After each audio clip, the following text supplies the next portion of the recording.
안녕하세요. DJ 미아입니다. 오늘의 사연 시작해 보겠습니다. 저는 이제 40대가 된 여자입니다. 딸 둘을 키우고 있어요. 신혼 때는 큰 갈등 없이 지내왔어요. 나름 여유로운 시댁을 만나 별다른 마찰 없이 살았으니까요. 그 시절엔 참 평화로웠죠. 뭐랄까, 신혼 때는 단순히 부부끼리의 관계도 좋았고 시댁 식구들과도 크게 부딪힐 일이 없어서 늘 잔잔한 날들이었거든요. 그래서 결혼 초기엔 시댁에 대한 불만이랄 것도 없었고 그냥 평범하게 일상을 보냈어요. 그런데 사람이란 게 참 예상치 못한 방향으로 흘러가더라고요. 제가 마흔에 접어들면서부터 시댁과의 관계도 조금씩 복잡해지기 시작했어요. 일단 제일 큰 변화는 형님이었어요. 똑똑하고 야무진 우리 형님은 언제나 자신의 길을 잘 헤쳐나가던 사람이었죠. 아이도 둘이나 있으면서도 일처리를 척척 잘 해냈고 매사에 빈틈이 없었어요. 그리고 어느 날 아들 둘을 데리고 외국으로 날아가 버리더라고요. 그러면서 시댁의 상황이 급변했죠. 결국 미련하게 가만히 있던 저만 모든 짐을 떠안게 된 거예요. 참 황당했어요. 예전에 나름 서로서로 역할을 나누어가며 지냈던 그 시절이 그리워지더군요. 시댁 이야기를 하다 보니 말인데 우리 시댁은 참 유별난 곳이었어요. 다른 집들과는 다르게 모든 경제권을 어머님이 꽉 틀어쥐고 계셨거든요. 아버님이랑 어머님 사이에서 이 문제로 논쟁이 벌어질 법도 한데 이상하게 그런 건 없었어요. 알고 보니 어머님이 본래부터 경제적인 측면에서는 굉장히 독립적이신 분이셨어요. 지방에서 아주 여유 있는 집안에서 태어나서 어릴 때부터 돈 걱정을 크게 안 하고 자라오셨다고 하더라고요. 그래서인지 경제권을 꼭 본인이 쥐고 있어야 마음이 놓이셨던 것 같아요. 한편으로 아버님은 이런 어머님과 결혼해서 똑같이 돈에 얽매이지 않고 살아오셨다고 하셨어요. 오히려 처가의 눈치 보면서 살기도 하셨다고 하시더군요. 아무튼 아버님보다는 어머님 쪽이 경제적으로 훨씬 우위였던 것 같아요. 이런 상황이다 보니 두 분의 관계에서 주도권은 늘 어머님에게 있었죠. 그러다가 제가 결혼한 지 얼마 되지 않아서 아버님의 몸 상태가 급격히 나빠지셨어요. 처음엔 그냥 감기인 줄 알았는데 시간이 지날수록 상태가 점점 안 좋아지더니 결국 병원 신세를 지게 되셨죠. 초반에는 집에서 간단히 병수발을 하기도 했는데 그때부터 여러 가지 일이 벌어지기 시작했어요.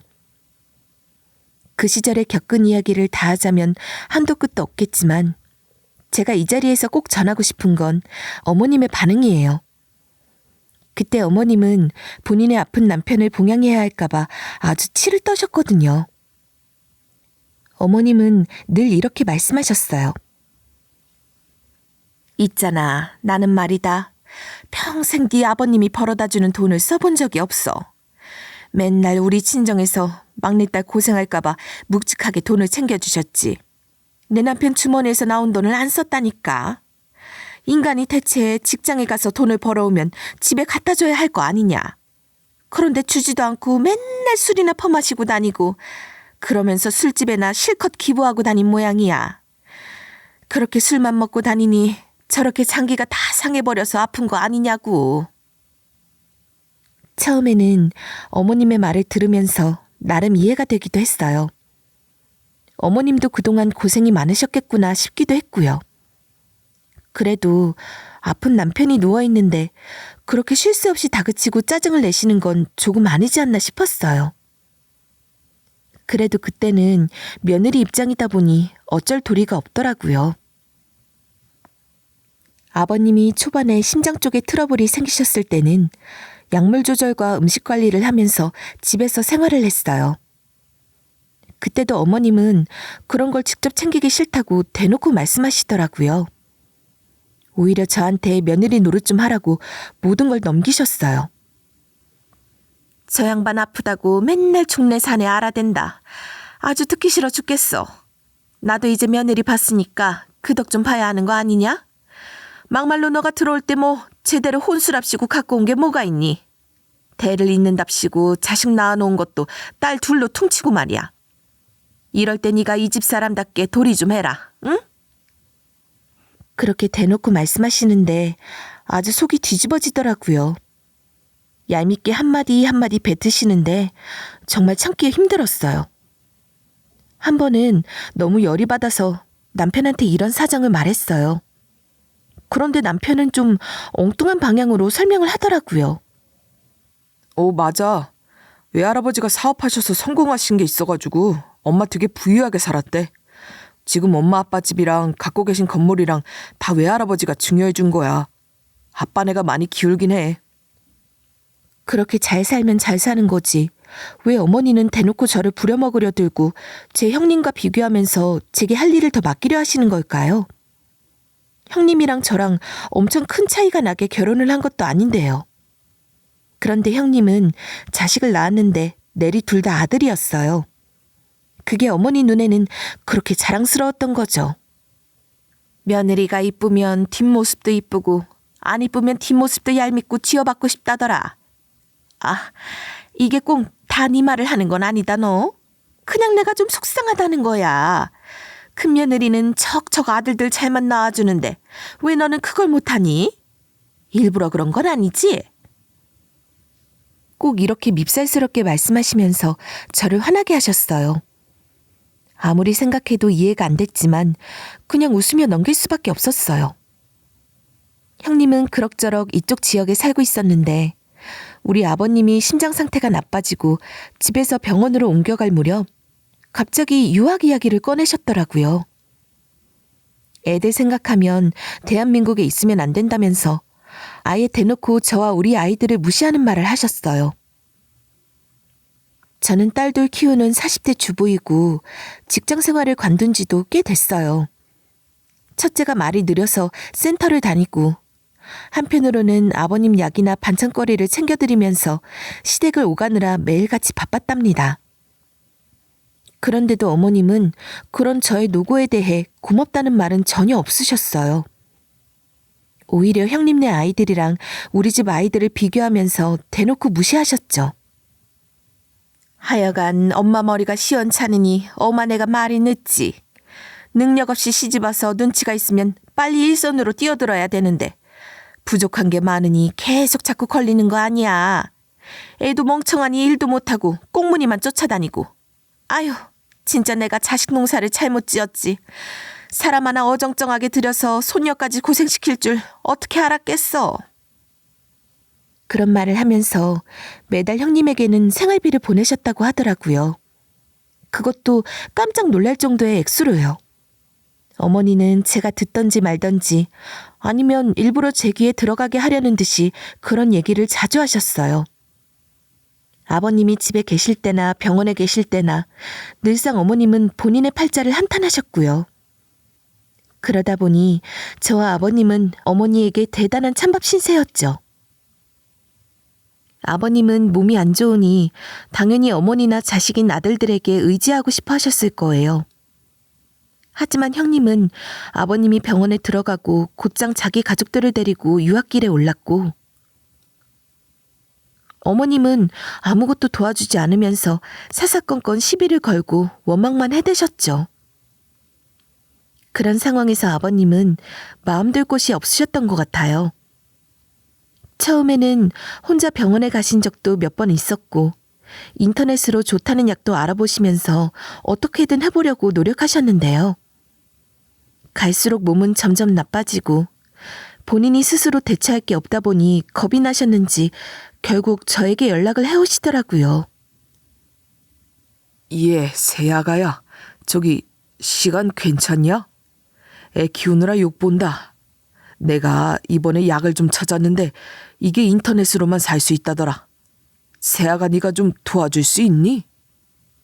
아버님이 이렇게 저한테 부탁하실 때 저는 그 모습이 너무도 짠하고 마음이 아팠어요. 아버님은 늘 자존심을 세우시는 분이었는데 그런 분이 저에게 뭔가를 부탁하신다는 건 얼마나 마음이 무거우셨을지 그게 참 빤하게 보였거든요. 연세도 있으신데 몸까지 점점 약해지시니까 제게라도 의지하고 싶으셨던 거겠죠.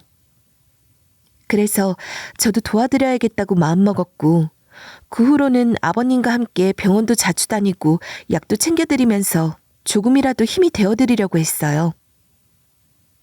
사실 저는 엄마 없는 가정에서 자라서 부모의 정을 느낀 시간이 많지 않았어요. 친정 아빠가 제 곁에 계시긴 했지만 일찍 돌아가셨거든요. 그래서 어릴 적부터 부모님과 함께 시간 보내고 다정하게 얘기 나누고 그런 추억이 별로 없었어요. 아빠가 제 곁에 계셨던 덕에 부모님의 사랑이 어떤 것인지는 조금이나마 알았지만 엄마의 존재는 늘 공허한 부분으로 남아있었죠. 그래서인지 아버님이 아파서 고생하시는 모습을 보면 저도 모르게 저희 친정 아빠가 떠오르곤 했어요. 혹시 우리 아빠도 살아계셨다면 저런 모습이었을까 하고요. 이런 생각들이 쌓이다 보니 자연스럽게 아버님께 마음을 더 쓰게 되었던 것 같아요. 게다가 아버님은 다른 사람들처럼 저를 무시하거나 차별하지 않으셨어요. 오히려 우리 집 아이들을 더 예뻐해 주셨죠.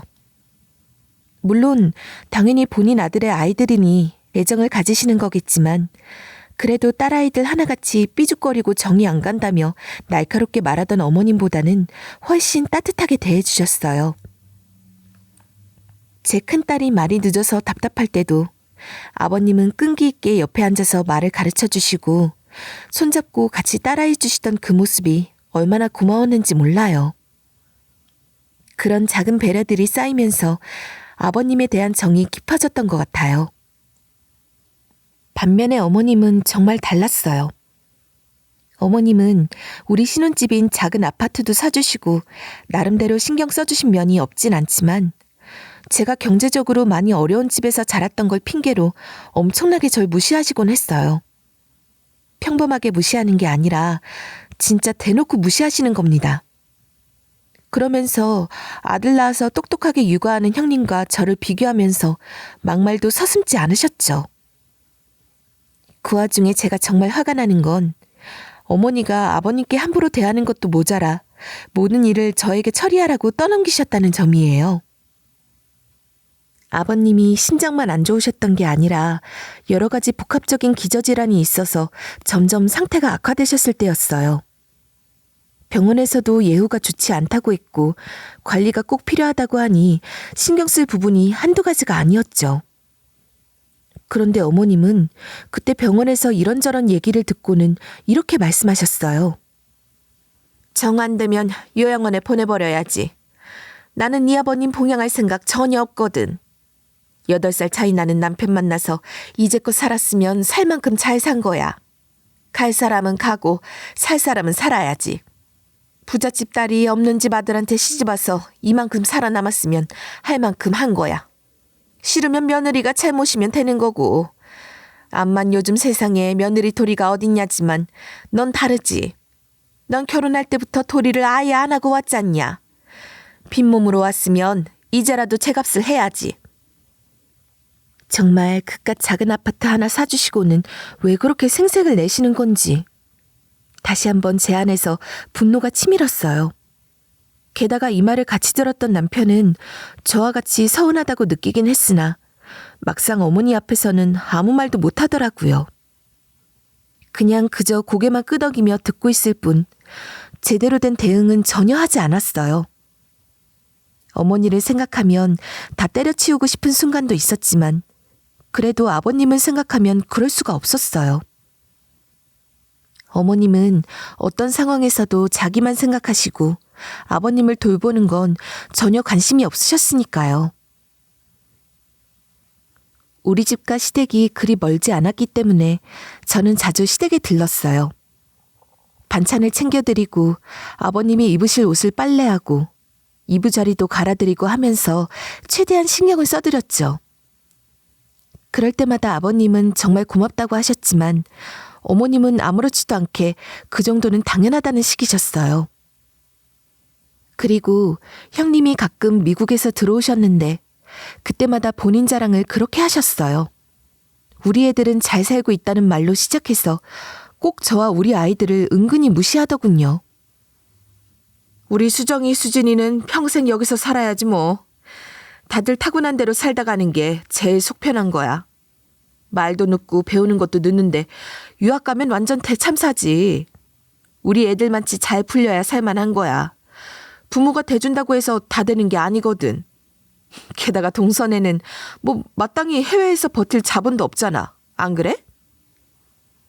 형님은 대강 저를 무시하면서 은근슬쩍 제가 시댁에서 일하는 걸 당연히 여기는 듯한 태도를 보이셨죠. 처음에는 그냥 그러려니 하고 넘기려고 했는데 점점 부려먹는 폼이 너무 심해지더라고요. 그러다 어느 날 제가 한 번은 정말 참지 못하고 안 가기로 했던 적이 있었어요. 동서, 하얀 빨래 나왔나?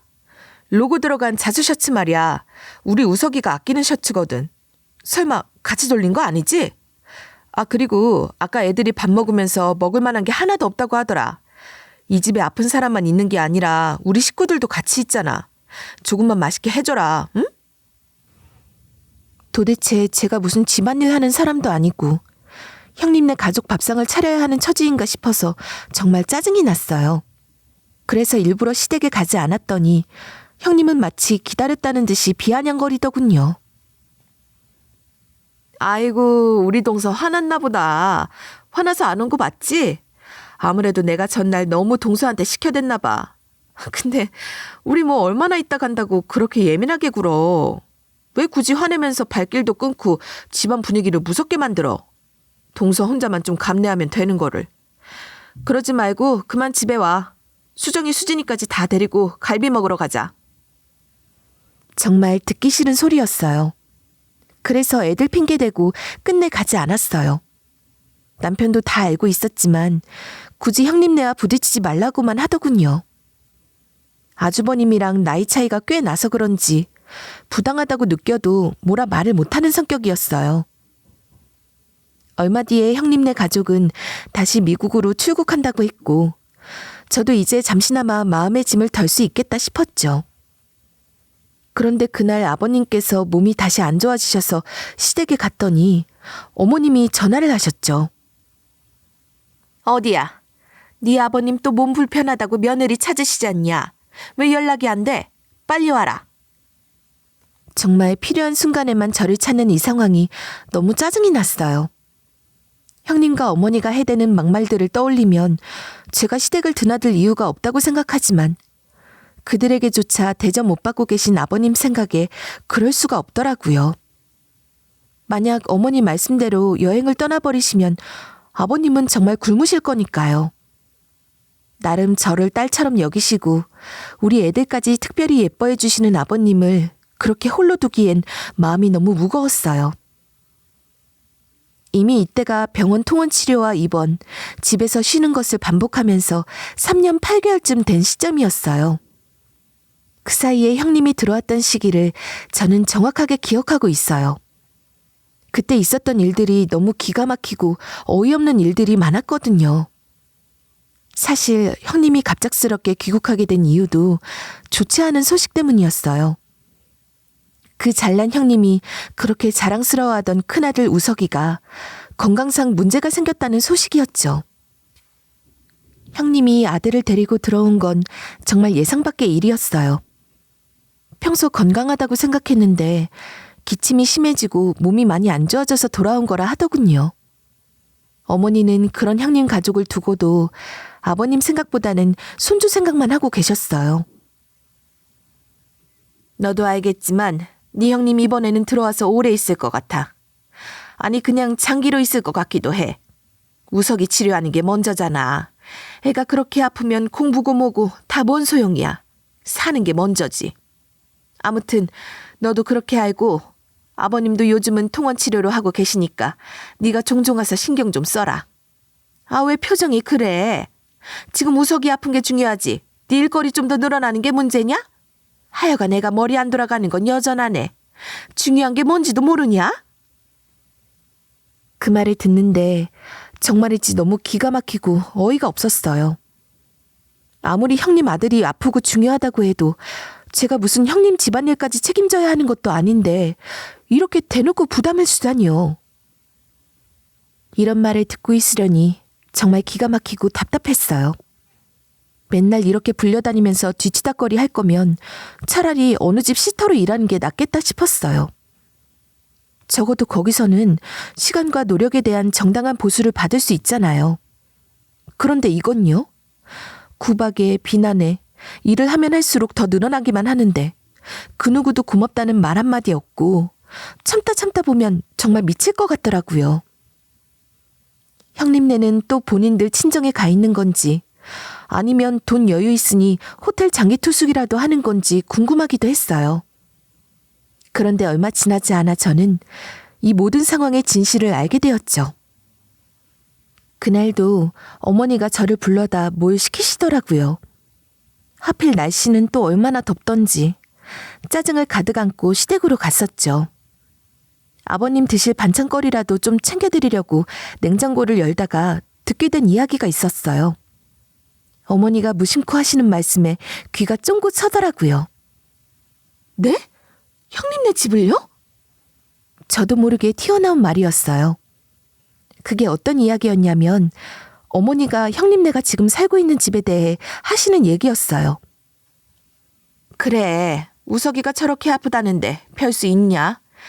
대형 병원에서 치료받게 하려면 매번 드나들기도 힘들잖아. 처음에 차를 뽑아주고 다니게 하려고 했는데 아픈 애 데리고 차로 왔다 갔다 하는 것도 일이야. 그래서 그냥 거기 병원 코앞에 있는 아파트 뭐라더라? 아무튼 거기 연예인들도 살고 좋다며.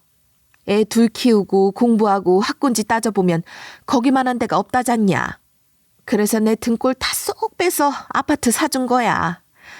그네 말로는 우석이 옛날 유치원 친구 엄마들도 어떻게든 그쪽으로 이사 오려고 난리라더라.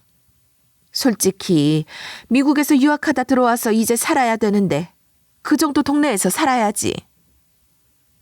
솔직히 이 말만 들으면 정말 아무 문제 없는 이야기일 수도 있어요. 오히려 애정을 담아 챙기는 훈훈한 얘기로 들릴 수도 있겠죠. 그런데 왜 저는 그 말이 그렇게 신통나고 짜증이 났는지 모르겠어요. 저도 모르게 입 밖으로 이렇게 말해버렸죠. 어머니, 근데 형님 친정도 그 병원에서 멀지 않은데 그쪽에서 다니셔도 되지 않았을까요? 이건 제가 정말 최대한 자제해서 말한 거였어요. 그런데 한창 감정에 몰입해 좋은 엄마이자 좋은 할머니 역할을 자랑하고 싶으셨던 어머니의 심기를 건드렸나 봐요. 바로 쏘아붙이시더라고요. 얘는 외할머니가 능력돼서 아파트 사주겠다는데 그 집 외가랑 무슨 상관이야? 가만히 듣고 있으니 정말 제 자신이 너무 바보 천치처럼 느껴지더군요. 그럼 나는 뭐지? 나는 왜 이러고 있는 거지? 나도 시댁에서 오가며 심지어 내 자식도 아닌 시아버님 병수발을 몇 년이나 해왔는데 이게 무슨 바보짓인가 싶었어요. 아무리 제가 아버님과의 관계에서 마음의 빚이 있다지만 어머니의 대응을 보면 볼수록 너무 기가 막히고 숨이 막혔어요. 결국 그날 밤 잠도 이루지 못하고 극심한 스트레스를 받아가면서 큰맘 먹고 어머니께 따지기로 했어요. 그러나 어머니의 반응은 예상보다 훨씬 더 심했죠. 야, 막말로 네가 네 아버님 모셨지? 나랑 뭔 상관이야? 내가 갖고 있던 돈으로 우리 큰애 집 사준다는데 네가 뭔 상관이냐고? 억울하면 네 아버님한테 받든지 해. 그리고 며느리가 됐으면 당연히 할 도리가 있는 거야. 우리 아들 덕에 먹고 살면서 네 주제보다 더하게 횡재하면서 사는 주제에 그깟 병수발 했으면 본전인 거지. 어디서 뭘 더 쳐받아 가겠다고 노리고 있어? 별 미친 개소리를 다 듣겠네. 그날의 일은 여기서 끝나지 않았어요. 어머니는 그 이야기를 그대로 형님에게 전했는지 얼마 뒤 형님에게서도 전화가 걸려왔어요. 동서, 그렇게 곱갖고 싫었어? 어머님 말 맞다나 어머님 돈으로 큰아들 집 사준다는데 동서가 뭔데 따져? 진짜 어이없어서 미치겠네 정말. 동서 뭐 하나 한몫 크게 챙기려고 병원에서 싸바싸바 하는 거야? 그런 식으로 할 거면 당장 때려쳐. 형님까지 저를 몰아세우는데 참을 수가 없더라고요. 저는 이제 더는 그냥 듣고만 있을 수는 없겠다 싶어서 받아치기 시작했어요. 장난이 지나치시네요. 뭐요? 싸바싸바요? 뭔 대가를 받았다기보다 똑같은 자식집 둘 중 아무것도 안 하고 맨날 뜯어가기만 하는 형님네 떡하니 그렇게 해주시는 게 어이가 없어서 여쭤본 거예요. 그리고 말이 나왔으니 말인데 형님도 이제 한국 들어오셨고 집까지 얻으셨으니 형님이 아버님도 돌보시면 되겠네요. 대가 바라고 한 거 아니니까 또 이상하게 말 지어내지 마세요. 그리고 대가 바랬으면 그렇게 4년 가까이 매일같이 따라다니는 짓거리 못하죠. 최소한 각서라도 써놓고 시작하지 않았겠어요? 순수한 마음으로 아버님 돌본 저를 형님 가치관 대로 더럽게 뒤집어 씌우지 마시고요. 하여간 형님이 말한 거 형님이 책임지시고 뒤처리 알아서 하세요. 저는 뭐 시간이 남아 돌아서 애들 끌고 다니면서 아버님한테 시간 쏟은 줄 아세요? 좋은 마음으로 했더니 더 부려먹으려 들고 노고를 치하하는 얘기도 없이 사람을 무시하고 대가는커녕 이렇게 말로 뺨 맞을 줄 몰랐네요. 알아서 하세요. 이렇게 쏟아내고는 더는 말하고 싶지 않아 전화를 끊어버렸어요. 제 말에 열받은 형님이 계속 전화를 걸어대더군요. 하지만 절대 받아주지 않았어요. 그렇게 시댁과 거리를 두면서 한동안은 어머니가 아무리 전화를 걸고 형님이 쏘아대는 말투로 문자를 보내도 대꾸하지 않았습니다. 그렇게 되니 저도 비로소 저만의 생활을 시작하게 되었죠. 길다면 길고 짧다면 짧은 4년여의 시간 동안 저는 제 자신은 거의 돌보지 못하고 오로지 애들과 시댁에 치여 살았던 것 같아요. 돈 나올 구석도 없는 집안에서 남편이 외벌이를 하며 생계를 꾸리는데 딸 둘을 데리고 다니며 아버님 병수발을 했던 걸 생각하면 참 제 스스로도 기특할 지경이에요. 그런 저에게 어머니는 반찬값 한 번 챙겨준 적 없고 수고했다는 말 한마디도 없었고 물 한 잔 자기 손으로 떠준 적이 없어요. 생각하면 할수록 너무 역겹고 짜증이 나서 시댁의 발길을 끊을 수밖에 없었습니다. 급기야 남편은 자기 엄마와 형에게 연락을 받았는지 그제서야 저에게 한마디 하더군요. 저기 당신 언제까지 그렇게 삐져 있을 거야? 당신답지 않게 쫌스럽게 굴지 말고 이제 그만 아빠한테 가봐. 사람 목숨이 장난이냐고. 아주 희대의 개소리를 잘도 제 앞에서 늘어놓더군요. 안 그래도 발길을 끊고 나서도 속이 풀리지 않았는데 그동안 쌓였던 모든 분노가 그 말 한마디에 터져버렸어요. 남편에게 이렇게 소리쳤어요. 당신 장난하냐 지금? 왜 네 아빠를 나한테 떠맡겨 진짜? 뭐? 사람 목숨이 장난이냐고? 그렇게 목숨이 장난 아니고 아쉬우면 네가 가라고. 너 진짜 웃긴다. 네 엄마랑 형수 사이에서 당하고만 있었을 때는 가만히 있었잖아. 왜?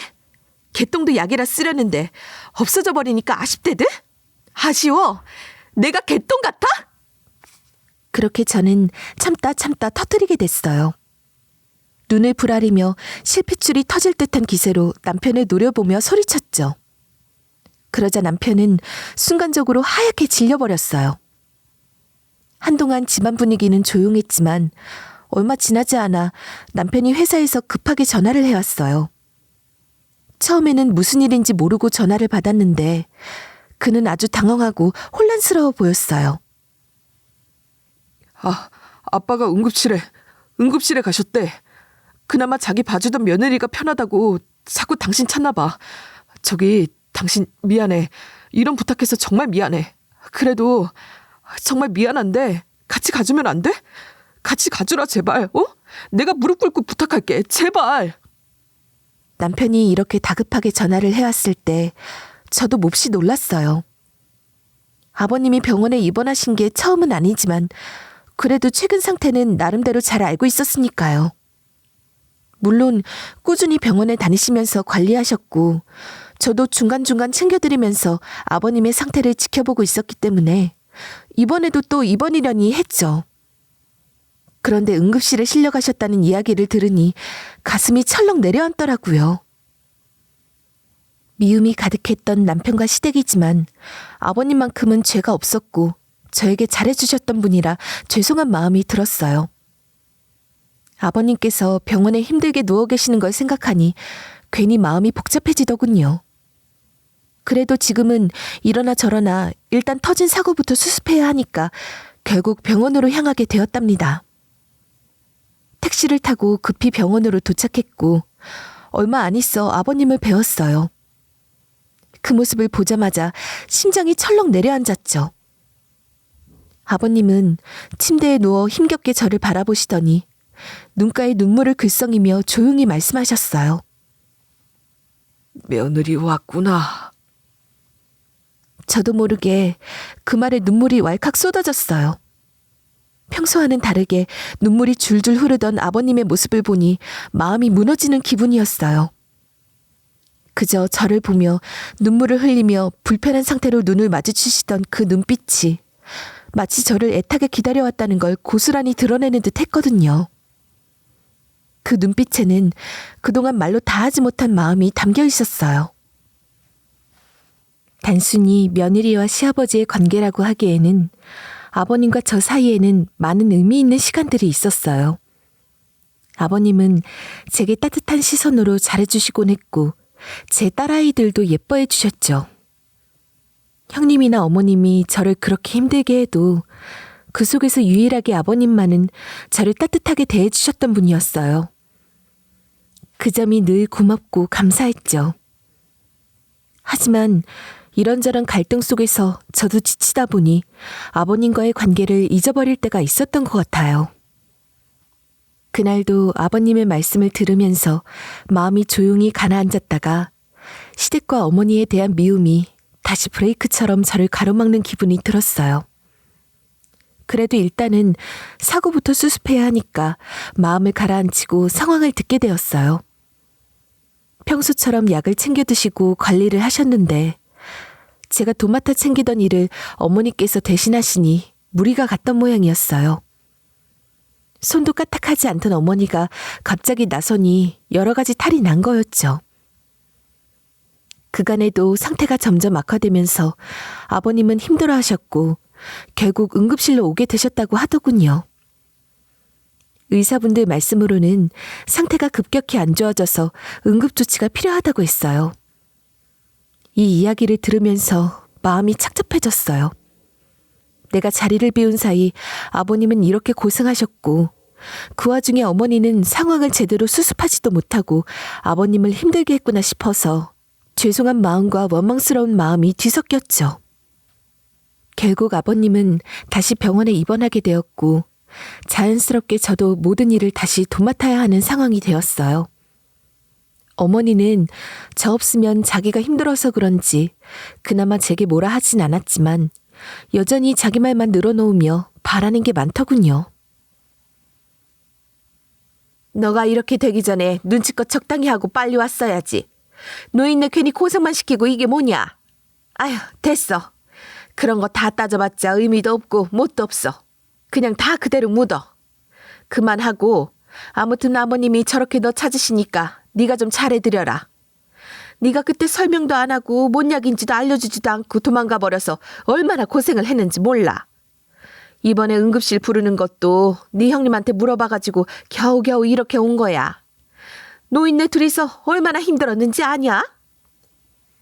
어머니의 말은 여전히 저를 짓누르는 듯 했어요.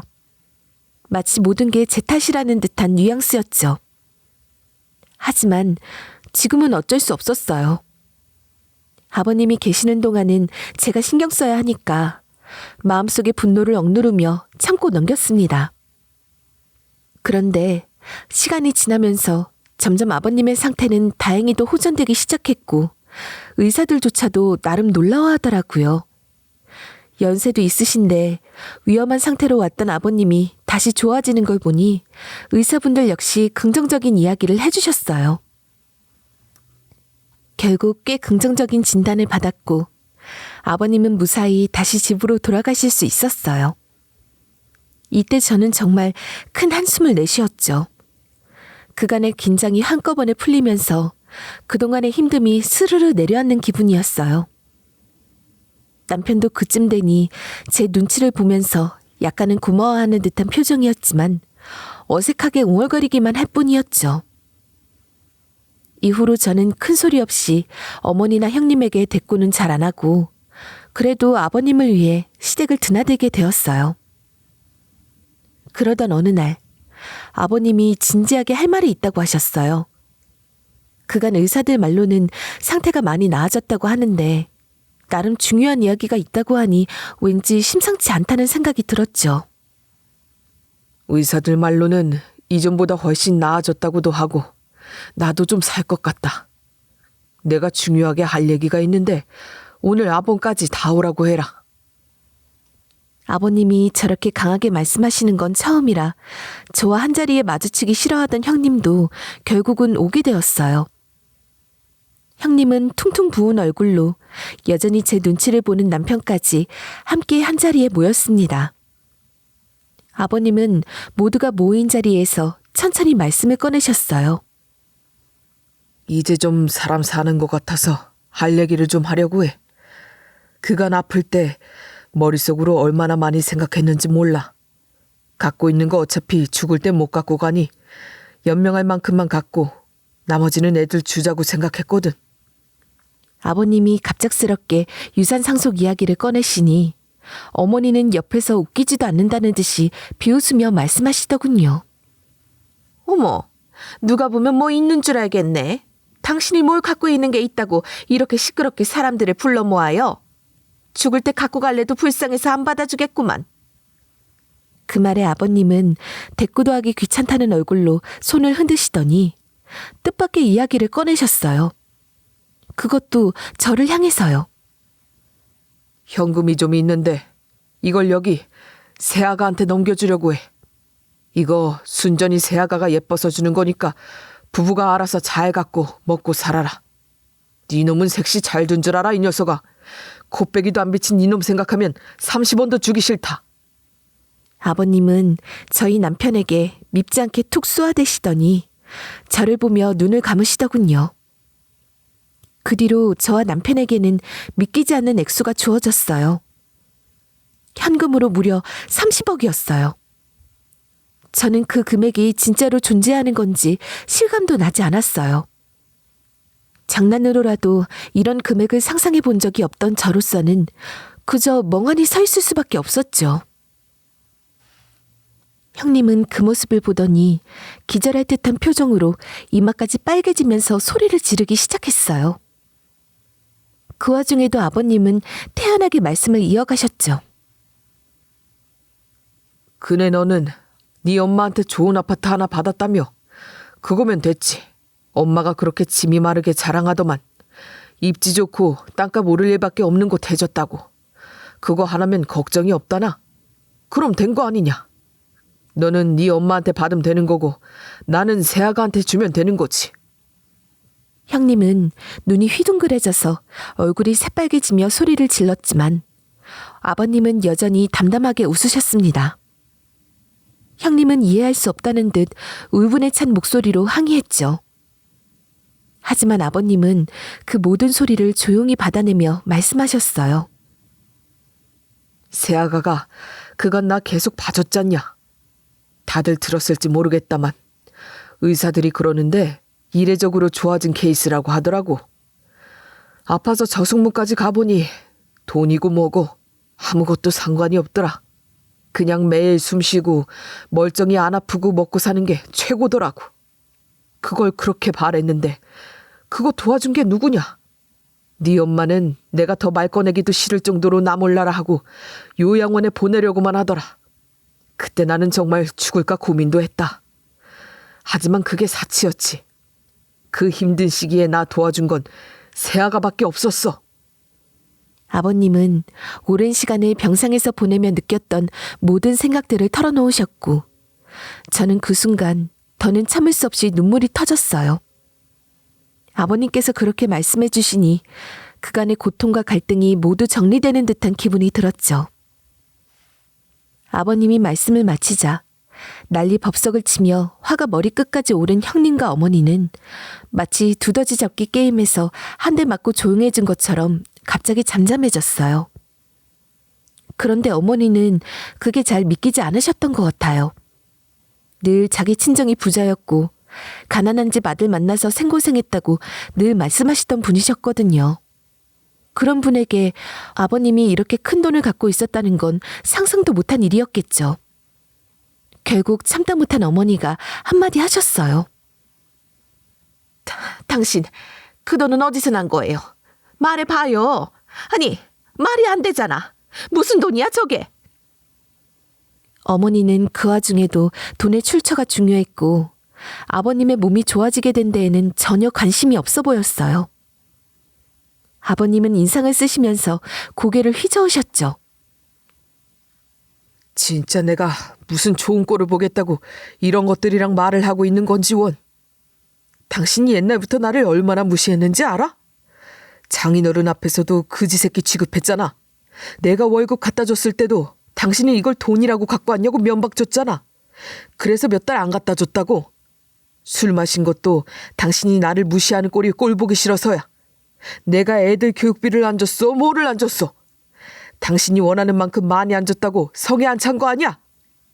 그걸 며느리 앞에서도 내가 10원 한 푼 안 준 남편처럼 깎아내리고. 진짜 아픈 것도 아픈 거지만 당신 그 말 때문에 듣다 괴로워서 미칠 뻔했어. 당신 때문에 진저리가 나서 돈 모은 거야. 땅도 사고 투자도 했어. 그거 당신이 알아서 뭐하게. 또 쥐꼬리 같은 푼돈이나 갖고 왔냐고 무시할 거잖아. 어? 그 말을 듣고 있으니 그동안 어머니 편에서 들었던 이야기들을 왜 그렇게 그대로 신뢰했던 건지 저도 참 이해가 안 가더라고요. 한쪽 말만 들어보고 아버님 입장은 전혀 몰랐던 거죠.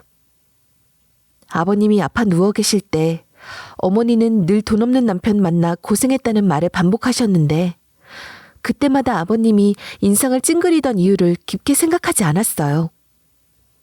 그냥 아프셔서 그렇거나 부인이 자기 험담하는 게 싫어서 그러신 거라 여겼죠.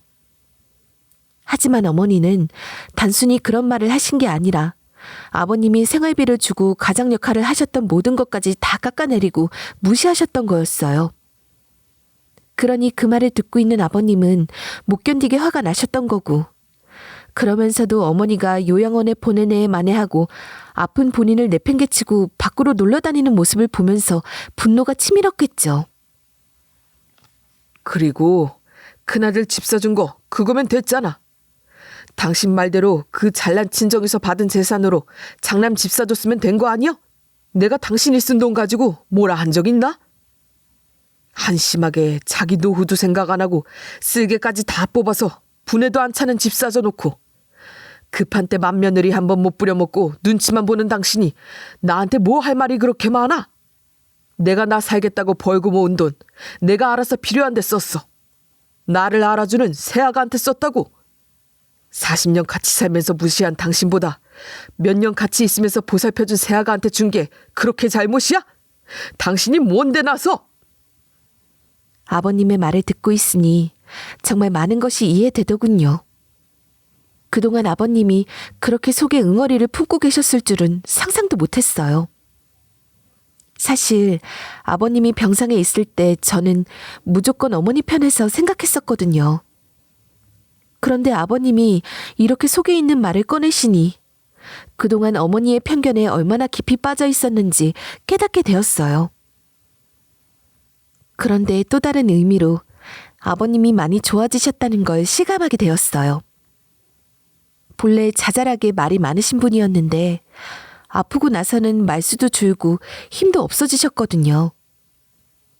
그런데 이제는 예전의 기력을 되찾으셔서 그런지 혈기 넘치는 목소리로 말하는 모습을 보니 묘한 기분이 들었어요. 아무튼 아버님은 더는 말하고 싶지 않다는 듯이 다들 집으로 돌아가라고 하셨습니다. 그렇게 우리는 집으로 돌아왔고 남편의 반응은 참 놀라웠어요. 이렇게 자기 엄마와 아버지 사이가 난장판이 되어도 본인은 손 하나 까딱하지 않은 채로 큰 덕을 본 게 인상적이었나 봐요. 저뿐만 아니라 형님과 어머니도 아버님에게 이만한 재산이 있을 거라 상상도 못했죠. 어머니는 그날 아버님께 혼쭐이 나고 난 후 조용해지셨지만 마음속으로는 여전히 혼란스러우셨던 것 같아요. 아버님에게 정말로 그렇게 많은 돈이 있을 줄 몰랐으니 남은 돈의 여부가 궁금하셨겠죠. 그러나 아버님은 몸이 좋아지신 이후 집에 거의 계시지 않고 외출을 자주 하시는 분위기였어요.